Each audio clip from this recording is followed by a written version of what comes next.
ये कहानी है एक 10 साल बच्चे की। उसने जंग में वो कारनामा कर दिखाया जो बड़े बड़े बहादुर न कर सके। एक सच्चा वाकया, छोटी उम्र का बड़ा हीरो जिसने हारी हुई जंग का पासा पलट दिया। आखिर में वो जीतेगा, ये सब कुछ खो देगा। साल है 1942। दूसरी जंग अजीम जोरों पर है। जर्मन अफवाज रूसी इलाकों पर कब्जा कर रही हैं। एक छोटा सा गांव अब भी पुरसुकून दिखाई देता है। गांव के बच्चे खेतों में खेलते हैं, माएँ खाना पकाती हैं और बूढ़े बुजुर्ग आपस में गप्पे मारते हैं।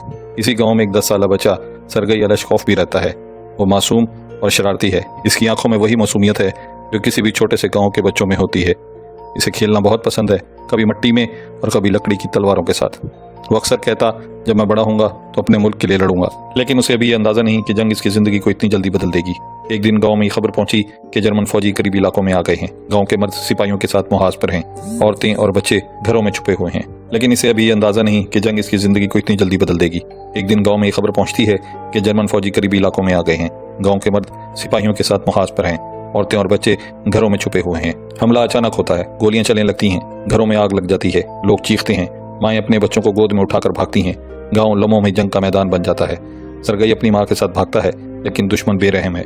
जर्मन सिपाही लोगों को पकड़ पकड़ कर मार रहे हैं। इसका बाप पहले ही मुहाज पर शहीद हो चुका है। अब उसकी माँ और भाई भी दुश्मन की गोलियों का शिकार बन जाते हैं। ये लम्हा इस छोटे से बच्चे की जिंदगी को हमेशा बदल देता है। वो किसी तरीके से बच निकलता है, जंगल की तरफ भागता है। वो दिनों तक जंगल में अकेला भटकता रहता है। कभी वो लकड़ी के तनों के नीचे छुपता है, कभी खाई में। भूख और प्यास से इसके होंठ सूख जाते हैं। 10 साल बच्चा जो कल तक खिलौनों के साथ खेलता था, अब जंगल में जान बचाने की जंग लड़ रहा है। वो कई बार रोता, अपनी माँ को याद करता, मगर फिर अपने आंसुओं पोंछ कर आगे बढ़ जाता।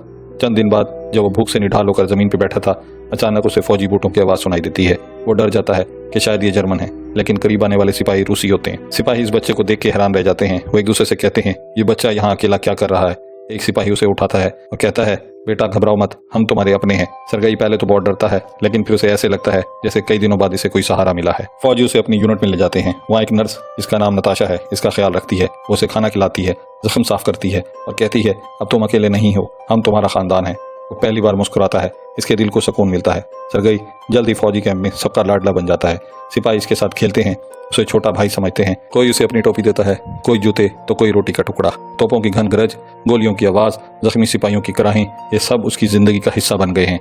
लेकिन हैरत अंगेज तौर पर यह बच्चा डरता नहीं। वो हर चीज को बड़ी तवज्जो से देखता है, जैसे सीख रहा हो कि सिपाही कैसे लड़ते हैं। वो अब यूनिट में सबका लाडला बन चुका है। हर सिपाही से अपने बेटे या भाई की तरह समझने लगा। नर्स नताशा अक्सर इसके बालों को सहलाती और कहती, तुम हमारी यूनिट का खुशनसीब सितारा हो। जब से तुम आए हो, हमारे दिलों में थोड़ा सुकून आ गया है। सरगई को यह सुनकर खुशी होती, क्योंकि वो जानता था कि अब वो अकेला नहीं। यूनिट का कमांडर एक सख्तगीर मगर दिल से नर्म इंसान था।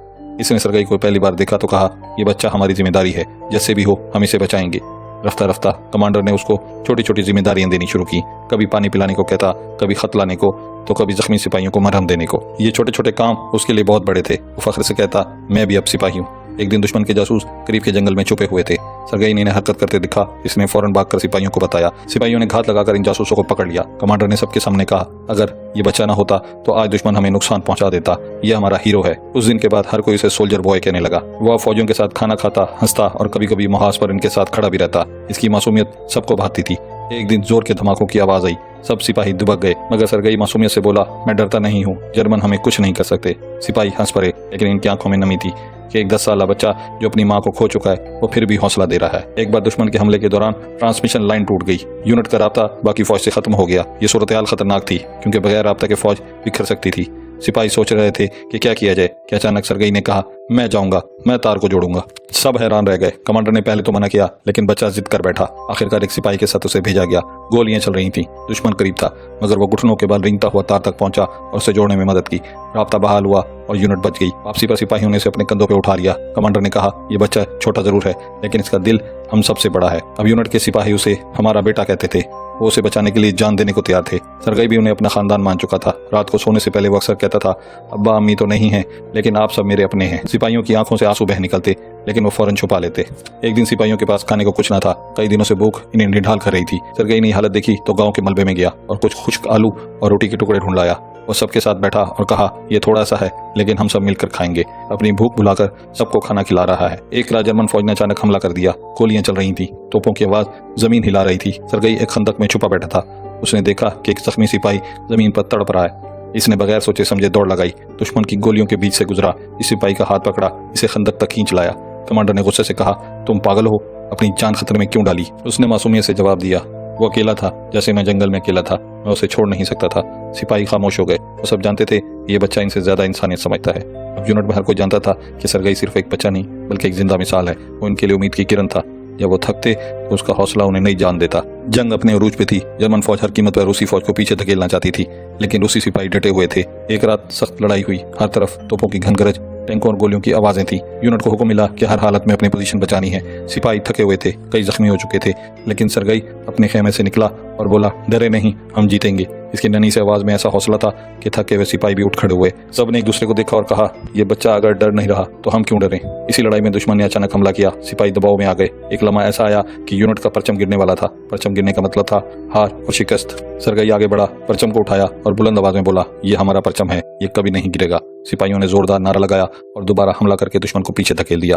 कमांडर ने लड़ाई के बाद कहा, यह बच्चा सिर्फ हमारा नहीं बल्कि पूरी फौज का सिपाही है। चंद दिन बाद यूनिट को इतला मिली कि सरगई को उसकी बहादुरी के कारनामों पे मेडल फॉर बैटल मेरिट दिया जाएगा। एक तकरीब हुई। सब सिपाही कतार में खड़े थे। कमांडर ने सरगई को सामने बुलाया और कहा, तुमने अपनी छोटी उम्र के बावजूद बड़े कारनामे किए हैं। तुमने जासूस पकड़वाए, जख्मियों को बचाया और हमारा परचम गिरने नहीं दिया। आज तुम सोवियत यूनियन के सबसे कम उम्र सिपाही हो और ये तुम्हारा मेडल है। सबने जोरदार तालियां बजाईं। सिपाही रो रहे थे, लेकिन इनकी आंखों में फख्र था। सरगई ने मेडल को सीने पे लगाया और कहा, ये मेरा नहीं, ये आप सबका है। आप सब मेरे अपने हैं। जंग खत्म हुई। सिपाही एक एक करके अपने घरों को लौट गए, लेकिन सरगई का अपना घर तो जल चुका था। इसके वालिदैन दुनिया में नहीं रहे थे। यूनिट के सिपाहियों ने इसे अपने बेटे की तरह पाला। इसे स्कूल भेजा, वो बड़ा हुआ, तालीम हासिल की और फिर वो एक आम शहरी की तरह जिंदगी गुजारने लगा। लेकिन इसके दिल में हमेशा ये बात रही कि वो बचपन में एक सोल्जर था। कहानी के आखिर में दिखाया जाता है कि सरगई अब बड़ा हो चुका है, अपने पुराने साथियों को याद करता है, अपना पुराना मेडल हाथ में पकड़ता है और आसमान की तरफ देखे कहता है, मैं अभी वही हूँ, लेकिन मेरी दुआ है कि आइंदा कोई बच्चा जंग में सोल्जर बॉय ना बने। हमारा ये परचम कभी नहीं गिरेगा।